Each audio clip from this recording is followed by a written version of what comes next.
નમો અરિયંતાણમ નમો સિદ્ધાણમ નમો આયર્યાણમ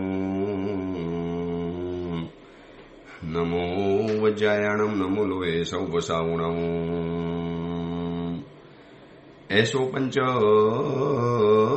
નમુકારો સૌવ પાવપણાસણો મંગલાણમ ચ સવ્યેસીમ પરમમ વૈ મંગલમ મંગલમ ભગવાન વીરો મંગલમ ગૌતમ પ્રભુ મંગલમ સુલભદ્રાદ્યા જૈન ધર્મો સુમંગલમ. પ્રવચનનો વિષય છે નવી સવાર નવો વિચાર. આજથી લગભગ 1100 વર્ષ પૂર્વે બનેલો અને 300 જેટલા નીતિ સૂત્રોથી સુશોભિત એવો નીતિ વાક્યામૃત નામનો આ ગ્રંથ, એટલા બધા વિચારોનો અદ્ભુત ખજાનો લઈને આ ગ્રંથ બેઠેલો છે કે રોજ એક પછી એક વિચાર કરતા આગળ વધીએ અને એક મનની અંદરમાં રોજ નવી આશા જાગે કે આજે કયું નીતિ વાક્યામૃત એક વિચારોનો વરસાદ વરસાવશે, કઈ આજે એક વાત રજૂ કરશે. રોજ નવી, રોજ અલગ દિશાની અંદરમાં લઈ જનારી, મનને બરોબર એવી સરસ મજાની દિશા બતાવનારી આ એક વાતો બતાવે છે. ચક્રવર્તીના ખજાનાને પણ શરમ આવે એવો અદ્ભુત ખજાનો આ ગ્રંથ રત્ન પાસે છે. 1100 વર્ષ પૂર્વના કેટલાય તોફાન, કેટલા યુગ પલટા, કેટલા સત્તા પલટા, કેટલા તોફાનો આવી ગયા, છતાં પણ આ ઝંઝાવાતની અંદરમાં આ ગ્રંથ ટકી ગયો, જીવી ગયો, જીતી ગયો અને આપણી સમક્ષ આવી પહોંચ્યો. તો આજે આપણે 33મા નંબરની અંદરમાં એક નવો વિચાર રજૂ કરવો છે. ગઈકાલે 32મા નંબરના સૂત્રની અંદરમાં આપણે એ વાત જોઈ કે મૃદુતાથી યુક્ત વ્યક્તિની પણ એક તાકાત હોય છે. એ આપણા મગજમાં કદાચ વાત સ્વીકારવા તૈયાર નતા, પરંતુ આ મહાત્માએ બતાવેલું જે દ્રષ્ટાંત કે પાણી મૃદુ છે, કોમલ છે, આમ જોવા જઈએ તો પોચું લાગે પણ ભલભલા મોટા પર્વતોને પણ ભેદી શકે છે. એમ શાંત રીતે જે વ્યક્તિ આગળ વધે છે, બિલકુલ શાંત રીતે, એ શાંત પરાક્રમની જે અદ્ભુત ગૌરવ ગાથા હોય છે એની વાત આપણને ગઈકાલે કરી. આજે એક નવી વાત બતાવે છે. સંબંધોની દુનિયાની અંદરમાં જેના વગર નથી ચાલતું એ વસ્તુનું જીવનમાં તમારી પ્રાણના ભોગે પણ રક્ષા કરવાની છે.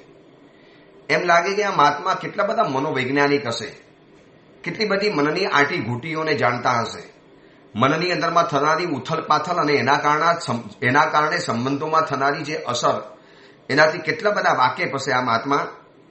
33મા નંબરની અંદરમાં નીતિ વાક્યનું અમૃતનું એક વાત બતાવી કે પ્રાણાત અપી પ્રત્યયો રક્ષિતવ્ય. પ્રાણાત એટલે જાનના ભોગે, પ્રાણના બલિદાન આપીને પણ તમે એક વખત મરી જવા તૈયાર થજો, પરંતુ વિશ્વાસને બચાવી રાખજો. અપી એટલે પણ, પ્રાણના ભોગે પણ, પ્રત્યય એટલે વિશ્વાસ. બીજી વ્યક્તિને તમારી ઉપર થયેલો જે વિશ્વાસ છે એ વિશ્વાસને ક્યારે ભંગ નહીં થવા દેતા, વિશ્વાસને ક્યારે તૂટવા નહીં દેતા.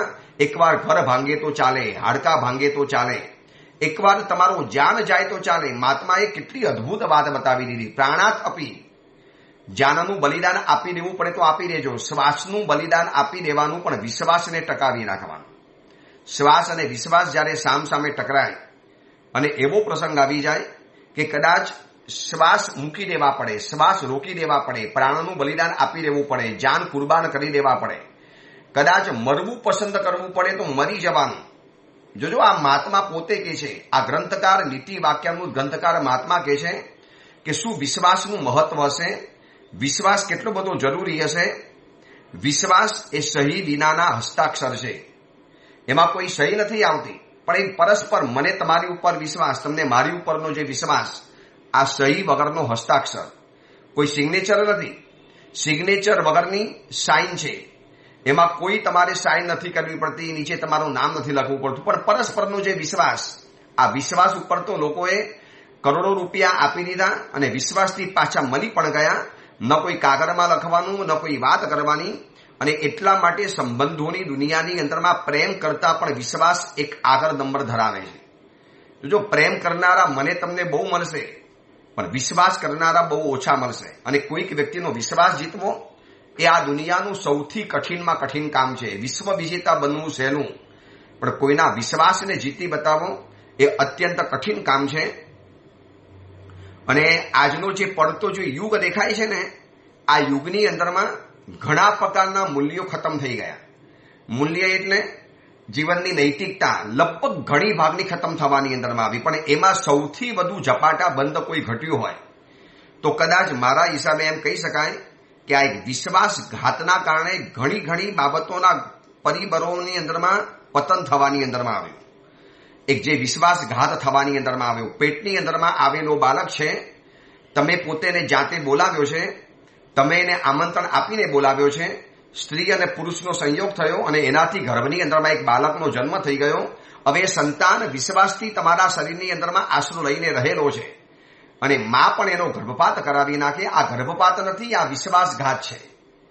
એક બાળકને હતું આ તો મારી માં છે, મને બચાવશે, મને રક્ષણ કરશે, મને સાચવશે, મને જાનના ભોગે પણ સાચવશે, પરંતુ એ જ માં બસ કોઈ પણ જાતના દેખીતા કારણ વગર બહુ ઉતાવળ થઈ ગઈ. હજી તો નવા લગ્નો છે, હજી તો શું ઉતાવળ છે, હજી તો સંતાન માટે ઘણો સમય હતો, અમારાથી ઉતાવળ થઈ ગઈ, ગફલત થઈ ગઈ, અને જે પણ થયું એ થયું. પણ હવે તમે એક બાળક તમારા કોખની અંદરમાં વિશ્વાસ રાખીને શ્વાસ લઈ રહેલો છે અને તમે એને ખતમ કરી નાખશો. વર્તમાન સમયની અંદરમાં ઝપાટા બંધ જે મૂલ્યો ઘટતા ગયા, કેટલીક વેલ્યુ જીવનની અંદરમાં ઘટવા માંડી. એમાંથી સૌથી મોટું અગર કોઈ ઘટ્યું હોય તો પરસ્પરનો વિશ્વાસ ઘટવાની અંદરમાં ગયો. નેતા પર પ્રજાજનોને વિશ્વાસ નથી. જોજો અત્યારે ચૂંટણીનો સમય ચાલે છે ને, અલગ અલગ નેતાઓ કૂદી પડ્યા છે, આ પક્ષમાંથી આ પક્ષમાં ને આ પક્ષમાંથી આ પક્ષની અંદરમાં. અત્યારે લોકસભાની ચૂંટણીનું જ્યારથી રણસિંગુ ફૂંકાયું, લોકસભાની ચૂંટણી જ્યારથી ડિક્લેર થઈ ગઈ અને આચાર સંહિતા કદાચ લાગુ પડી પણ ગઈ, હવે તમે જોજો અવિશ્વાસનું વાતાવરણ એટલું બધું ચાલે છે કે કયા નેતા ઉપર પ્રજા વિશ્વાસ મૂકે એ જ ખબર નથી. કદાચ વિશ્વાસનું પાત્ર અત્યારે નરેન્દ્ર મોદી સાહેબ છે, જે થોડા ઘણા લોકોના વિશ્વાસના ભાજન બની શક્યા છે. એમની લાઈફ, એમની જિંદગી, એમનું પરાક્રમ, એમનો પુરુષાર્થ, દેશ માટેની જે દાજ, જે વચનો આપ્યા હતા પૂરા કરવા માટે રાત દિવસ આ વ્યક્તિ જે એક કરે છે, કદાચ આના સિવાય કોઈ વ્યક્તિ ઉપર અત્યારે વિશ્વાસ નથી રહ્યો. એટલા માટે આ મહાત્મા કહે છે કે પ્રાણાત અપી પ્રત્યયો રક્ષિતવ્ય. વિશ્વાસ કેટલો ઊંચો હશે કે મહાત્માએ કહી દીધું કે એકવાર પ્રાણને જતા કરજો પણ વિશ્વાસ બચાવી રાખજો. રક્ષિતવ્ય એટલે બચાવો, પ્રત્યયો એટલે વિશ્વાસ, અપી એટલે પણ, અને પ્રાણાત એટલે તમારા જાનના ભોગે પણ. આ પણ શબ્દ મહત્વનો છે. એકવાર પ્રાણ ચાલી જાય તો મંજૂર રાખજો, પરંતુ વિશ્વાસને જવા દેતા નહીં. વિશ્વાસ બચાવી રાખજો. કેટલો બધો મહત્વનો વિશ્વાસ હશે. દેવ અને ગુરુનો વિશ્વાસ, પરિવારનો વિશ્વાસ, સમાજનો વિશ્વાસ, સંઘ ઉપરનો વિશ્વાસ, સંઘના સભ્યોનો વિશ્વાસ, ટ્રસ્ટીઓનો વિશ્વાસ. આ પરમાત્માએ મને તમને જે માનવની જિંદગી આપી છે ને, એ પણ પરમાત્માએ વિશ્વાસથી આપી છે કે એનો સારો ઉપયોગ કરશે, સારી જગ્યાએ વાપરશે. આ આંખ આપી છે, એનો સારો ઉપયોગ કરશે. અને માનો એનો આપણે ખોટો ઇસ્તેમાલ કર્યો, ખોટી જગ્યાએ દુરુપયોગ કર્યો, તો આપણે પણ કદાચ વિશ્વાસઘાતીની અંદરમાં સ્થાન પ્રાપ્ત કરી લઈએ. નેતા પર પ્રજાઓને વિશ્વાસ નથી, વેપારી પર ગ્રાહકોને વિશ્વાસ નથી, પરસ્પર એકબીજાના ચારિત્ર ઉપર શંકા પડવાની અંદરમાં આવી. અને જ્યારથી મોબાઈલ આવ્યો છે ત્યારથી અવિશ્વાસનું વાતાવરણ વધતું ચાલ્યું છે.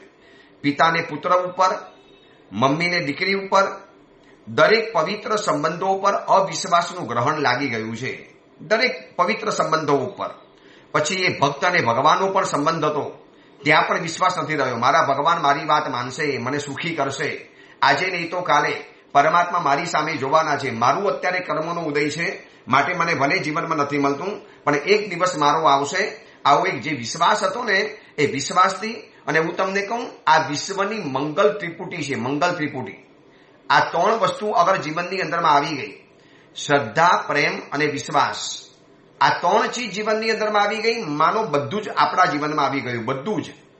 એક શ્રદ્ધા, એક પ્રેમ અને એક બીજા અને ત્રીજા નંબરમાં વિશ્વાસ. આને મંગલ ત્રિપુટી ગણાય છે. તો મહાત્મા જ્યારે આટલો બધો વિશ્વાસ ઉપર જ્યારે જોર મૂકતા હોય, તો આપણે આ વિશ્વાસને બહુ વિસ્તારથી વિચારવું છે કે મેં લોકોનો વિશ્વાસ કેટલો જીત્યો અને મારી ઉપર કેટલા લોકો વિશ્વાસ રાખી શકે છે. અને એક વિશ્વાસના જગતનો અતિ મહત્વનો કાયદો, એક સિદ્ધાંત જાણવા જેવો છે.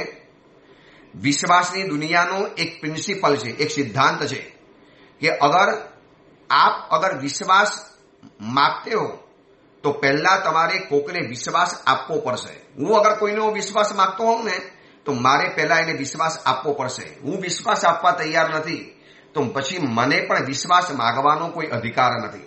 तमे एवुं कर्युं के सामेनी व्यक्तिने विश्वास बेसे?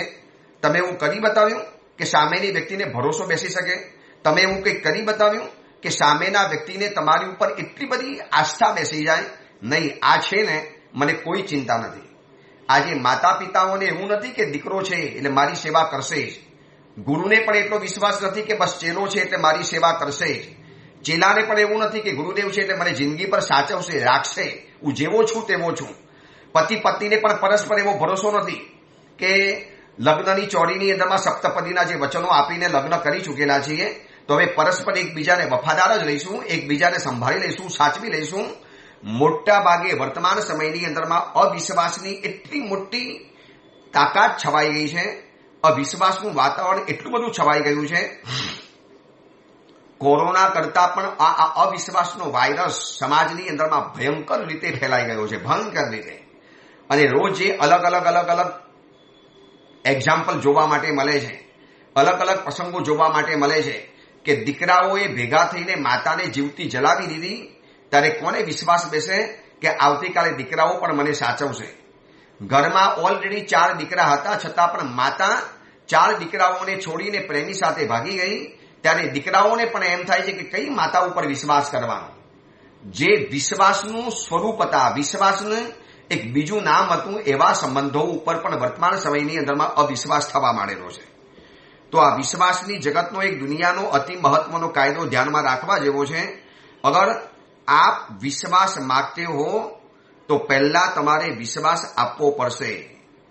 तमे जो विश्वासनी अपेक्षा राखो छो तो पहला तमारे कोकनी उपर विश्वास मूकवो पड़शे। हूँ अगर एम राखूं ने कि मारो चेला उपर मारे विश्वास, मने मारा चेला पासेथी विश्वासनी अपेक्षा होय तो पहला मारे विश्वास एने आपवो पड़े, एने विश्वास बेसाडवो पड़े, एने भरोसो बेसाडवो पड़े। हवे हूँ विश्वास माणस कोईना पर विश्वास मूकवा तैयार नथी અને બધા મારી ઉપર વિશ્વાસ મૂકે આવી અપેક્ષા રાખીને બેઠેલા છીએ। કેવી રીતે થવાનું? હું એવી ઈચ્છા રાખું કે બધા મારી ઉપર વિશ્વાસ મૂકે અને મને કોઈની ઉપર વિશ્વાસ ન બેસતો હોય તો પછી મને વિશ્વાસ મળી જ ન શકે। એક વખત વિશ્વાસઘાત ખાઈને પણ તમને ખબર છે કે આ વ્યક્તિ વિશ્વાસુ નથી, વફાદાર નથી, એટલે હમણાં મેં એક પુસ્તકમાં સરસ મજાનું વાક્ય વાંચ્યું કે ऐसा मत मानो कि अकेला कुत्ता ही वफादार होता है, कभी कभी वफादार भी कुत्ता बन सकता है। કેટલું ચોટદાર વાક્ય છે। ऐसा मत समझो कि अकेला कुत्ता ही वफादार होता है, कभी कभार वफादार भी कुत्ता बन सकता है। અને જોઈ લેજો રાજકારણના ક્ષેત્રમાં, સંબંધોના ક્ષેત્રમાં વર્ષોથી સાથે રહીને જે કામ કરતા હતા, વિશ્વાસની એક દિવાલ હતી, જબરજસ્ત વિશ્વાસનું બોન્ડિંગ હતું, વિશ્વાસનું જોડાણ હતું, પરસ્પર વિશ્વાસના અહેસિવથી જોડાયેલા હતા અને એ જ સંબંધો એક કાચી શંકાની દરાર પડી અને ખતમ થઈ ગયા। સીતા જંગલની અંદરમાં રામચંદ્રજીની સાથે રહ્યા અને પછી રાવણ રાજા ઉપાડી ગયા અને રાવણના ઘરોની અંદરમાં વર્ષોથી રહ્યા પછી જ્યારે અયોધ્યામાં પાછા આવ્યા, ખબર છે ને ઇતિહાસ, સીતા ઉપર પણ લોકોને વિશ્વાસ ડગમગવા માંડ્યો। સીતા મહાસતી છે, મહાસતી મહાભગવતી છે અને એવી સતી ઉપર પણ લોકોને અવિશ્વાસ થઈ ગયો। શું ખબર પડે સીતાએ કંઈક કરેલું હોય તો, રાવણે સીતા ઉપર કંઈક પણ કરી દીધું હોય તો? અને આવી પત્ની ઘરમાં રખાતી હશે રામચંદ્રજીએ? નહીં, રામચંદ્રજીએ નહીં રાખવાની। અને જ્યારે સીતા માતાને ભર જંગલની અંદરમાં કાઢી મૂકવાની અંદરમાં આવ્યા છે ત્યારે જૈન રામાયણના પ્રસંગ મુજબ જ્યારે સેનાપતિ રામચંદ્રજીના આદેશનું પાલન કરીને જ્યારે રથમાં બેસાડે છે સમેત શિખરની યાત્રાના બહાનાથી અને ઘનઘોર જંગલની અંદરમાં જ્યારે ઉતારી દેવામાં આવે છે અને એ વખતે સીતા માતાને જ્યારે કહેવામાં આવે છે કે મૈયા માફ કરો, મેં તો ચિઠ્ઠી કા ચાકર હું, હું તો આદેશને વશ થયેલો એક અનુચર છું। રામચંદ્રજીએ આદેશ આપેલો હતો કે સીતા માતાને જંગલમાં મૂકી દેવાના છે, કારણ કે લોકોની અંદરમાં તમારા માટે બહુ અવિશ્વાસ છે, બહુ બધી વાતો થાય છે કે રાવણના ઘરની અંદરમાં રહીને આવ્યા છે, શું ખબર પડે પરાયા પુરુષના ગામમાં આટલા વર્ષો રહ્યા તો સીતાએ શું કરેલું હોય। એટલે લોકોના અપવાદના ડરે લોકોની આ આલોચના અને ટીકાના કારણે તમને જંગલમાં મૂકી દેવામાં આવે છે. માફ કરજો. અને રામચંદ્રજીને કઈ સંદેશો આપવો છે, એ વખતે સીતા માતાએ જે સંદેશો આપ્યો છે, અદ્ભુત સંદેશો, અમર સંદેશો, કે મારા પતિ રામચંદ્રજીને કહેજો, આર્યપુત્રને, કે લોકોના કહેવાથી સીતાને કાઢી મૂકી તો તમને સીતા કરતા પણ સવાઈ પત્ની નવી મળી શકશે. પણ લોકોના કહેવાથી જો તમે ધર્મનો ત્યાગ કરશો તો તમને જૈન ધર્મની ઉપરનો નહીં, એની લેવલનો પણ કોઈ તમને ધર્મ જીવનની અંદરમાં નહીં મળી શકે. અને આ સમાચાર જ્યારે સેનાપતિએ રામચંદ્રજીને સંભળાવ્યા અને રામચંદ્રજી બેહોશ થઈને ઢળી પડેલા છે. શું પરસ્પરના વિશ્વાસોની એક દુનિયા હતી કે વગર કહે કરોડો રૂપિયા એના ઘરમાં પડ્યા રહેતા હતા. અને વિશ્વાસ એટલો અદ્ભુત હતો કે એક પૈસાની આગી પાછી ન થાય, ઘાલમેલ ન થાય. આજે તો વર્તમાન સમયમાં લોકોએ એકબીજાના એટલા બધા પૈસા દબાવીને બેઠેલા છે, એટલું બધું પેમેન્ટ દબાવીને બેઠેલા છે. અરે સારી વ્યક્તિઓ, ધર્મ ક્ષેત્રની સંસ્થાની વ્યક્તિઓ, કેટલાક યુવકોની ફરિયાદ છે ગુરુદેવ, સારા વ્યક્તિઓ હતા, સજ્જન હતા, ધર્મિષ્ઠ હતા, ધર્મના નામે પૈસા માંગતા હતા. એટલે આપણને એમ કે આવી સરસ સંસ્થા ચલાવે છે, આવા સારા યુવકો છે, ચલો આપણે એને પૈસા આપી દઈએ, માગવા માટે આવે છે અને જરૂરિયાત છે. ગુરુદેવ 5 લાખ રૂપિયા વિશ્વાસથી આપી દીધા. કાંઈ નહીં, લઈ જા ને યાર, તું આટલો ધર્મ કરે છે, આટલી શાસનની પ્રભાવના કરે છે, આટલી શાસનની સેવા કરે છે, લઈ જા ને, જ્યારે થાય ત્યારે પાછો આપી દે છે. ગુરુદેવ હું કઈ કરોડપતિ નતો, પણ દોસ્ત હતો, એની સેવા જોતા હતા. અને વિશ્વાસથી જ્યારે રૂપિયા આપ્યા અને પછી ખબર પડી કે આવા તો કેટલાય લોકોના પૈસા ડૂબાવેલા છે. એટલે એક વાત કહું, બધું જ તૂટવા દેજો, પણ કોઈક વ્યક્તિનો ભરોસો, વિશ્વાસ તમારી ઉપરનો ક્યારે તૂટવા નહીં દેતા, પ્લીઝ, મહેરબાની કરીને. વરના એ વ્યક્તિને જે આઘાત લાગશે, એ વ્યક્તિને જે દુઃખ લાગશે, એ વ્યક્તિનું જે દિલ ભાંગી પડશે ને, તમે વેદના જોઈ પણ નહીં શકો. મેં એવા કેટલાક વ્યક્તિઓ જોયા છે. ગુરુદેવ કેટલો બધો આંધળો વિશ્વાસ મૂકેલો આ વ્યક્તિ ઉપર. મેં મારા જીવનની બધી જ વાતો એની સામે ખુલ્લી કરી, બધી જ વાતો, અંગતમાં અંગત, પ્રાઇવેટમાં પ્રાઇવેટ, બધી ટોટલી વાત એની સામે ખુલ્લી કરી દીધી. અને ગુરુદેવ પછી દગો એવો આપ્યો કે ગામમાં જાહેરાત કરતા પડે, ગામમાં વાતોને જાહેરાત કરી દીધી. મારે જીવવું ભારે પડી જાય, એટલી બધી કઠિનાઈની અંદરમાં મારે જીવવું પડે છે. હવે શું થશે એ વ્યક્તિને, કેટલો આઘાત લાગે. દોસ્ત, મેં તને વિશ્વાસ રાખીને વાત કરી અને તે આવું મને ડકો આપ્યો, આવું મને પીઠ પાછળ ખંજર ભોગ્યું. આ પાપ એટલું ભયંકર છે. એક વખત ધરતીને કોઈએ પૂછ્યું કે તમારી ઉપર આટલા મોટા પર્વતો, આટલી મોટી નદીઓ, આટલા મોટા દરિયા, આટલી સ્કાય સ્કેપર અને હાઈરાઇઝ બિલ્ડિંગ, શું તમને ક્યારે ભાર નથી લાગતો? તમને કોઈ તકલીફ નથી પડતી? તમારી ઉપર કેટલો બધો બોજો છે, ઓલરેડી આટલો બધો બોજો, મોટા પર્વતો, નદી, સમંદર, કુવા, વાવડીઓ અને આટલા મોટા બિલ્ડિંગો, કરોડો અબજો માનવો અને આટલા દરિયાથી અપરંપાર ભરેલા સમંદરો, તમને ભાર નથી લાગતો? અને એ વખતે ધરતીએ કીધું કે આના કરતા 1000 ગણો ભાર હજી વધી જાય તો પણ મને વાંધો નથી આવતો, પણ એક વ્યક્તિનો ભાર મારે ખંભવું મુશ્કેલ છે, વિશ્વાસઘાતીનો.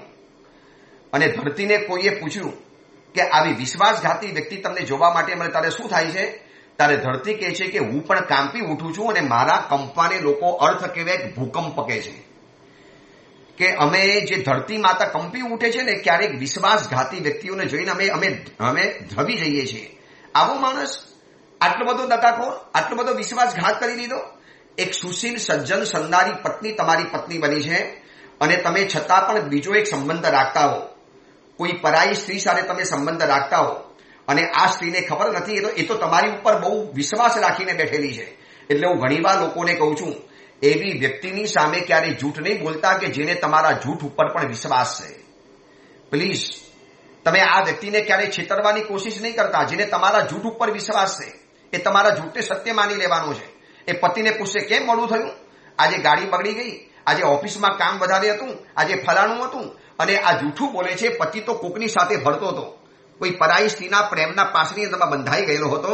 અહીંયા સુશીલ પત્નીને દગો આપી રહેલો છે અને પત્ની ભોરી છે અને પત્નીને કોઈ ફોન કરી ચેતવે છે કે બેન સાવધાન રહેજો, તમારા પતિ કંઈક બીજે ફરે છે. અને પત્ની કે બિલકુલ ન હોઈ શકે, મારા પતિ આવા હોય જ નહીં, મને મારા પતિ ઉપર સંપૂર્ણ વિશ્વાસ છે. ત્યારે હું લોકોને એક સલાહ આપું છું કે એવી વ્યક્તિની સામે ક્યારે પણ જૂઠ નહીં બોલતા કે જે વ્યક્તિને તમારા જૂઠ ઉપર પણ વિશ્વાસ હોય છે. આ વિશ્વાસને સાચવવો પડશે. પ્રાણાત અપી પ્રત્યયો રક્ષિતવ્ય. શું અદ્ભુત વાત કરી દીધી મહાત્માએ. સંબંધોની દુનિયાનો મહાન નિયમ. સંબંધોની દુનિયાનું એક જબરજસ્ત મુખ્ય પરિબળ વિશ્વાસ. અને જો વિશ્વાસ જ ચાલી ગયો તો કયા સંબંધો રહેવાના? કોણ વાત કરવાનું, કોણ એકબીજાની સામે જવાનું, કોણ એકબીજાના ઘરમાં જવાનું, કોણ એકબીજાની સાથે ભોજન લેવાનું? જ્યારે સગી પત્ની પોતાના પતિને એક નવા પુરુષના પ્રેમમાં ફસાઈને જ્યારે ઝેર આપે છે, ત્યારે કેટલાય પતિઓના મનમાં થશે કે મારી પત્ની તો આવું મારી સાથે નહીં કરી શકે ને, કદાચ એ તો મારી સાથે આવું નહીં કરે ને. બસ આ જે મનની અંદરમાં શંકાની ઊભી થયેલી એક નાનકડી લકીર એ આવતીકાલે મોટી દરાર બની જાય. એના કરતા મહાત્મા આપણને કહે છે કે પ્રાણાત અપી પ્રત્યયો રક્ષિતવ્ય. એ માનુભાવ, જાનના જોખમે પણ તમે વિશ્વાસને બચાવી રાખજો, ટકાવી રાખજો.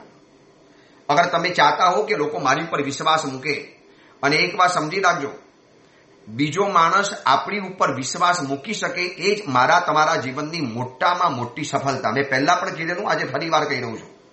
બીજો વ્યક્તિ તમારી ઉપર વિશ્વાસ મૂકે આ જ તમારા જીવનની સફળતા છે. કોઈ વ્યક્તિ મારી ઉપર વિશ્વાસ મૂકીને જ્યારે જીવનની અંગત વાત બતાવવા માટે આવ્યો હોય તો મારે પ્રાણના ભોગે પણ એની વાતને મારી પાસે જ રાખવી જોઈએ. આવતીકાલે સંબંધો ગમે એટલા બગડે, ગમે એટલા કડવા સંબંધો થાય, પણ આ વાત તો મારા મોઢામાંથી ક્યારે પણ નહીં નીકળે, ક્યારે પણ નહીં. તમે ગમે એટલી કોશિશ કરો, કાવા દાવા કરો, મારા મોઢામાંથી વાત કરાવવાની કોશિશ કરો, કારણ કે બીજો માણસ આપણામાં વિશ્વાસ મૂકે આ એક મોટી સફળતા છે જીવનની. એટલે સંબંધ કોઈ પણ હોય એનો પાસવર્ડ એક જ છે, વિશ્વાસ. દરેક સંબંધનો પાસવર્ડ વિશ્વાસ જ છે. અને આ વિશ્વાસ છે માટે તો મહાત્મા આપણને આટલું જોર આપીને કહે છે કે ભાઈ એકવાર મરી જજો, મરી જવા તૈયાર થઈ જજો, પ્રાણનો ભોગ આપી દેજો, પણ વિશ્વાસઘાત જીવનની અંદરમાં ક્યારેય પણ નહીં કરતા, કોઈના વિશ્વાસને તોડવાના પાપ નહીં કરતા જીવનની અંદરમાં. હું તમને એક ઇતિહાસનો પ્રસંગ બતાવી દઉં.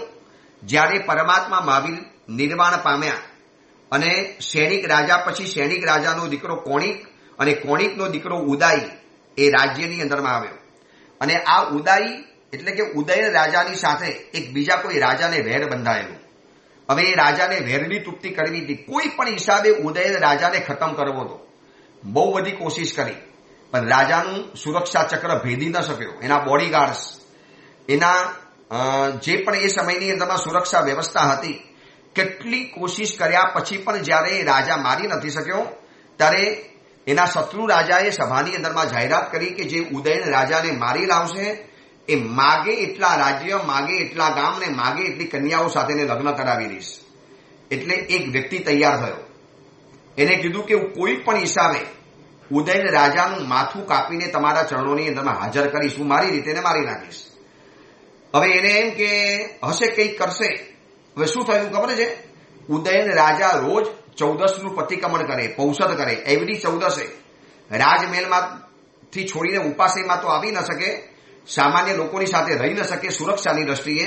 એટલે એક આચાર્ય ભગવાન તો રોજ દર 14 રાજાને સાંજના પ્રતિક્રમણ કરાવવા માટે, રાતની ધર્મ જાગરિકા, ધર્મ ચર્ચા કરવા માટે એના મહેલની અંદરમાં જાય, મહેલમાં સૂઈ જાય. બીજા દિવસે સવારે ઉદયન રાજાને પૌષધ પરાવીને પછી આચાર્ય ભગવાન પોતાના ઉપાસેમાં પાછા આવતા. અને આ ઉદયન રાજા એટલો મોટો રાજા, એના દુશ્મનો ઘણા હતા. એટલે આચાર્ય ભગવાન માત્ર એક જ જણા જતા હતા, ઓનલી વન. બસ રાજમહેલ સુધી બધા આવે, પછી કોઈને અંદરમાં નહીં લઈ જવાના. કાલે ઉઠીને કોઈ ફૂટી ગયો અને ઉદયન રાજાને મારી નાખે તો નામ આપણું આવી જાય, બહુ મોટી શાસનની હિલના થઈ જાય. અને ઓલા સૈનિકે જોયું કે ઉદયન રાજાની નજીકમાં જવું હશે તો સાધુના વેશ સિવાય અંદરમાં જઈ શકાય એમ નથી, કોઈ હિસાબે તાકાત નથી. એની નજીક જવું હશે તો મારે સાધુના વેશમાં જવું પડશે. અને એને નિર્ણય કરી લીધો. જે આચાર્ય ભગવાન ઉદયન રાજાની પાસે રોજ જતા હતા 14ની આરાધના કરાવવા, એનો શિષ્ય બની ગયો. અને એટલો બધો વિનય, એટલો બધો વિનય, એટલો બધો અપરંપાર વિનય કર્યો કે આચાર્ય ભગવાન ખુશ થઈને નામ આપ્યું છે વિનય રત્ન. જોજો આ કૂળ કપટ અને માયા કેટલી ભયંકર રમત રમાતી હોય છે. અને આ વ્યક્તિએ, આ સાધુએ, નકલી સાધુએ એટલો બધો વિશ્વાસ સંપાદન કરી લીધો કે આચાર્ય ભગવાન રાજાના મહેલમાં એને સાથે સુવા માટે લઈ જાય 14ના દિવસે. અને આ સાધુએ ઓઘાની અંદરમાં એક નાનકડી છરી છુપાવી નાખી. જ્યારે રાજાની આરાધના કરાવવા માટે આચાર્ય ભગવાન સાથે ગયા અને આ શિષ્ય ઉપર એટલો બધો વિશ્વાસ બેસી ગયેલો, એટલો બધો વિશ્વાસ કે એને સાથે લઈ જાય, સાથે સુવાડે. એમાં રાતનો સમય હોય, પ્રતિક્રમણ થઈ જાય, ધર્મ જાગરિકા થઈ જાય, ધર્મ ચર્ચા થઈ જાય, સંથારા પુરુષી ભણાઈ જાય અને રાજા ઉદયન રાજા, આચાર્ય ભગવાન અને આ મુનિ ભગવાન હતા વિનય રત્ન નકલી મુનિ બધા સાથે સૂઈ જાય. એક જ ઓરડામાં, એક જ રૂમમાં રાજમહેલના એક અલાયદા ભાગની અંદરમાં સૂઈ જાય. 12 સૈનિકો ચોકી પેરો કરે અને આચાર્ય ભગવાન વર્ષોથી આવતા હતા. અવિશ્વાસની કોઈ વાત જ નથી અને 14ના ઉપવાસ કરી ધર્મ ચર્ચા કરીને ઉદય રાજા જયારે સૂઈ ગયા છે અને રાતના સમયની અંદરમાં નકલી સાધુ ઉઠ્યો. એને ઓઘામાંથી છરી બહાર કાઢી અને રાજાના મોઢા ઉપર હાથ મૂકી અને રાજાના ગળાની ધોળી નસ કાપી નાખી અને રવાના થઈ ગયો. સૈનિકોને ખબર હતી કે રાતના માતૃ પઠાવવા જતા હતા. સાધુઓનો જો આચાર એ લોકોને કાયમ માટે ખબર હતી, કોઈએ કશું રોક્યો નહીં. અને આ વિનય રત્ન ઉદય રાજાની હત્યા કરી પ્લાસ્ટિકની અંદરમાં માથું લઈ અને નીકળી પડ્યો છે. આ બાજુ રાતનો સમય, ઉદય રાજાનું ગળું કપાઈ ગયું અને શરીરમાંથી જે લોહીની જે ધાર હતી ને, લોહીનો ફુવારો ધીરે ધીરે કરતા કરતા કરતા કરતા આચાર્ય ભગવાનના સંથારા પાસે આવ્યો. અને આચાર્ય ભગવાન ચોકે આ પાણી ક્યાંથી આવ્યું? રાતના સમયમાં પાણી? અને ચંદ્રની ચાંદનીના અજવાળાની અંદરમાં જોયું, આચાર્ય ભગવાનના મોઢામાંથી ભયંકર કક્ષાની રાડ ફાટી નીકળી. સીધી બૂમ પાડી, વિનય રત્ન, હે વિનય રત્ન! જોયું કે વિનય રત્નનો સંથારો ખાલી છે. એક સેકન્ડમાં સમજી ગયા કે વિશ્વાસઘાતની બહુ મોટી રમત રમાઈ ગઈ છે. હવે તમને ખબર છે શું મોટું જોખમ ઊભું થઈ ગયું છે? હત્યા કરનારો રોતો ભાગી ગયો. હવે નામ કોનું આવવાનું? આચાર્ય ભગવંત ઉપર. આટલા મોટા રાજાની હત્યા મુનિ ભગવંતે કરી, અથવા તો આ સાથે છે જીન શાસનની હિલના થવાની. કેટલી મોટી હિલના થવાની, શાસનનું માલિન્ય કેટલું મોટું થવાનું. એક આચાર્ય ઉપર લોકો આરોપ કરવાના, આને મારી નાખ્યા. સાધુ સંસ્થા ઉપર વિશ્વાસ ઉડી જવાનો. તમે નહીં માની શકો. પ્રાણાતપી પ્રત્યયો રક્ષિતવ્ય, આ નીતિ વાક્યનું સાક્ષાત જીવંત આચરણ એ આચાર્ય ભગવંતે કર્યું. ત્યાં પડેલી છરી સાગારિક અંસન લીધું, 4 શરણનો સ્વીકાર કર્યો, દુષ્કૃતની નિંદા કરી, સુકૃતની અનુમોદના કરી. અને આચાર્ય ભગવંતે જોયું કે હવે મારે મરવા સિવાય કોઈ રસ્તો જ નથી. મારે પણ મારી ધોરીનસ કાપી નાખવી પડશે. વરના હું સવારે જીવતો દેખાઈશ. રાજાનું તો ડોકું કપાઈ ગયું છે અને માથું લઈને ભાગી ગયો છે આ વિનય રત્ન નામનો મુનિ. અરે હું થાપ ખાઈ ગયો, મને પણ ખબર ના પડી. માણસ જે માયાજાળ કરે છે ને, આચાર્ય ભગવાનને એટલો બધો આઘાત લાગ્યો છે. અરે તે આવો આટલો મોટો વિશ્વાસઘાત કરી નાખ્યો, કેટલું મોટું તેને નુકસાન પહોંચાડી દીધું. હવે જે થનારું તો થઈ ગયું. આચાર્ય ભગવાન ઉદય રાજાની બાજુની અંદરમાં સૂઈ ગયા છે અને પોતાના હાથે પોતાના ગળા ઉપર પોતાની જાતે છરી ફેરવી દીધી, ધોરીનસ કાપી નાખી અને એમને પણ લોહીના ધોધની અંદરમાં સ્નાન કરી દીધું અને પ્રાણ પંખેરું ઉડી ગયું. અને સવારે રાજા અને આચાર્ય ભગવાનને મરેલા જોયા એ લોકો સમજી ગયા કે આ ત્રીજો જે નકલી સાધુ હતો ને એ આવીને મારી ગયો છે. માનો આચાર્ય ભગવાન જીવતા હોત, શું નિર્ણય કરી દીધો આચાર્ય ભગવંતે કે પ્રાણના ભોગે વિશ્વાસ તો બચાવી રાખવો પડશે. અને વિશ્વાસ બચાવી દીધો. આચાર્ય ભગવંતે જાનની કુરબાની આપી દીધી. આ ભગવાન મહાવીરના શાસનના ઇતિહાસમાં બનેલો સત્ય પ્રસંગ છે. આવતીકાલે એવી કઈ પણ જીવનમાં ઘટના બને તો તમારે વિશ્વાસને જીવતો રાખવાનો અને શ્વાસને રવાના કરી દેવાના. દોસ્ત, તને વિશ્વાસ નથી બેસતો ને મારી ઉપર? પત્ની પતિને કે તમને વિશ્વાસ નથી બેસતો ને? ભલે હું તમને મરી જવા તૈયાર છું, પણ વિશ્વાસઘાત હું જીવનની અંદરમાં ક્યારેય પણ નહીં કરું. શું મહાત્માએ એક કરુણ વાત, એક આમ લાગે ને કરંટ ટોપિક પકડી લીધો છે વર્તમાન સમયનો. 1100 વર્ષ પહેલા થયેલા મહાત્મા જ્યારે આપણને એમ કહી શકે છે કે દોસ્ત, વિશ્વાસ બહુ મોટી ચીજ છે, વિશ્વાસ બહુ જરૂરી ચીજ છે. વિશ્વાસ એટલે સહી વિનાની હસ્તાક્ષર છે. દોસ્ત, એને ક્યારે જવા નહીં દેતો, એને ગુમાવવા નહીં દેતો. આ વિશ્વાસ ઉપર તો આખી દુનિયા ચાલે છે અને આ વિશ્વાસને ટકાવી રાખજે. એટલા માટે મહાત્મા આપણને ભારપૂર્વક કહે છે કે પ્રાણાત અપી, તમારા પ્રાણ જાય તો ચાલશે પણ વિશ્વાસ નહીં જવા દેતા. પ્રાણ જાય અરુ વચન ન જાય, ય રઘુકુલ નીતિ સદા ચલી આવી. એકવાર તમે જેને વિશ્વાસ આપ્યો છે કે ભાઈ હું તને સંભાળીશ, હું તને સાચવીશ, હું તને સાથે રાખીશ, કોઈ ચિંતા નહીં કરતા, મારી જવાબદારી, હું તમને સંભાળીશ, તો તમે જ્યારે તમે કોકને વિશ્વાસ અને વચન આપો નહીં અને આપો તો પછી જિંદગીમાં પાર્યા વગર ક્યારે રહો નહીં. આ તો કેવું છે ખબર છે, બહુ ખુશી હતા, બહુ મજામાં હતા, બહુ પ્રસન્ન હતા, એટલે કેટલાક લોકોએ આમ વચન આપી દીધા, જાઓ જિંદગી પર હું તમને સંભાળીશ, હું તમને રાખીશ, હું તમારી સેવા કરીશ. આજે અમારા સાધુ જીવનની અંદરમાં એવા કેટલાક મુનિ ભગવંતો છે જેમને વયોવૃદ્ધ મુનિ ભગવંતોને ખુલ્લી ઓફર આપી દીધી છે કે ચિંતા નહીં કરતા, અમે તમને જિંદગી પર સાચવીશું. પૂજ્યપાર વજ્રસેન વિજયજી મહારાજ પન્યાસ પ્રવર, પૂજ્યપાર ભદ્રંકર સુરીશ્વરજી, પૂજ્યપાર પન્યાસ પ્રવર શ્રી ભદ્રંકર વિજયજી મહારાજ સાહેબની પરંપરામાં થયેલા વજ્રસેન વિજયજી મહારાજ અને પછી એમની સાથે રહેનારા આચાર્ય ભગવાન હેમપ્રભ સુરીશ્વરજી મહારાજ, આ બધા મહાત્માઓએ એટલા બધા વયોવૃદ્ધ સાધુ ભગવંતોનો વિશ્વાસ જીતેલો છે. એમને કોઈ પણ ઘરડા મહાત્માને કહી દીધું છે કે તમે ચિંતા કરતા નહીં, તમને ઘડપણમાં સાચવવાની જવાબદારી અમારી, અમે પિતાજી કરતા પણ સવાય આપને સાચવીશું. અને એવા કેટલાય વયોવૃદ્ધ મહાત્માઓના સેવા માટે એમને અમદાવાદ અને પાલીતાણાની અંદરમાં જે વૈયાવચ કેન્દ્ર બનાવ્યું છે, બે વિશાળ બનાવ્યું છે. પૂજ્યપાર પન્યાસ પ્રભુ શ્રી વજ્રસેન વિજયજી મહારાજ અને પૂજ્ય આચાર્ય શ્રી હેમપ્રભ સુરીશ્વરજી મહારાજ. આ એક વિશ્વાસ છે. એ વ્યક્તિને વિશ્વાસ તમે આપ્યો છે, તમારે વિશ્વાસ પાડી જ બતાવવો પડે, એમાં કશું જ ચાલે એમ નથી. ચલો, આ અંગેની બહુ વિશેષ મહત્વની વાત છે, આપણે આવતીકાલે કરીશું. આ જ વિશ્વાસના ચેપ્ટરને આપણે આવતીકાલે આગળ વધારવું છે. જ્યારે મહાત્મા આટલું બધું જોર મૂકતા હોય કે પ્રાણાત અપી પ્રત્યયો રક્ષિતવ્ય, જાનના ભોગે પણ તમારે વિશ્વાસ સાચવી રાખવો પડશે. તો એ વિશ્વાસ કેટલો બધો મહત્વનો હશે એ અંગેની મહત્વની વાત આપણે આવતીકાલે કરીશું. એ જ મંગલ કામના મંગલ ભાવના. જીનાગના વિરુદ્ધ કાંઈ પણ બોલાયું હોય તો મિચ્છામી